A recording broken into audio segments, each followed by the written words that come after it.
বহু যুগ আগে এক ভক্ত তেঁতুল গাছের নিচে বসে শ্রীকৃষ্ণের ভজনা করত। হে কৃষ্ণ করুণা সিন্ধু জগৎপাতে গোপেশ গোপিকাকান্ত রাধাকান্ত নমস্তুতে। ভক্ত কুন্তী একদিন দেখেন দেবর্ষি নারদ ওই পথ দিয়েই যাচ্ছেন। নারায়ণ নারায়ণ নারায়ণ। হে দেবর্ষি, আমার বিনীত নিবেদন গ্রহণ করুন। কে মা তুমি, যে আমায় দেবর্ষি নামে পিছু ডাকলে? কি তোমার মনের বাসনা আছে, বলো মা আমায় এখনই। হে মহর্ষি, আমি এক কৃষ্ণ ভক্ত কুন্তী। আচ্ছা বেশ। হে দেবর্ষি, আপনি তো প্রভুর উদ্দেশ্যেই যাচ্ছেন, একটিবার আমার হয়ে তাকে যদি জিজ্ঞেস করেন কবে আমি তার দেখা পাব। আচ্ছা মা, তোমার কথা তোমার প্রভুর কাছে গিয়ে আমি নিশ্চয়ই বলবো। নারায়ণ নারায়ণ নারায়ণ নারায়ণ। বলো দেবর্ষি, কি বার্তা তুমি নিয়ে এলে এই অমৃত লোকে? অপরাধ নেবেন না মহর্ষি। আসবার পথে এক তেঁতুল গাছের নিকটে এক কৃষ্ণ ভক্তর সাথে দেখা হলো।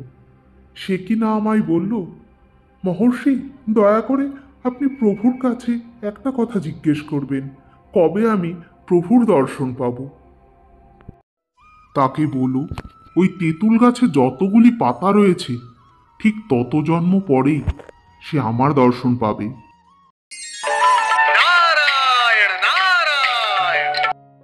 হে মহর্ষি, আমার প্রভু কবে আসবে? আপনি কি তার কাছে আমার কথা বলেছেন? দয়া করে আপনি চুপ থাকবেন না দেবর্ষি, বলুন আমায়। হ্যাঁ মা, তিনি আসবেন বলেছেন, তবে এই তেঁতুল গাছটিতে যতগুলি পাতা রয়েছে তত জন্ম পরেই তোমায় তিনি দর্শন দেবেন। হে দেবর্ষি, আমার প্রভু নিজে মুখে সে কথা বলেছেন? হ্যাঁ মা, তিনি নিজে মুখেই এ কথা বলেছেন, কিন্তু সে তো বহু জন্মের অপেক্ষা। তুমি এতদিন অপেক্ষা করবে? আমার আমার প্রভু তো একদিন আসবেন, এতেই আমি খুশি।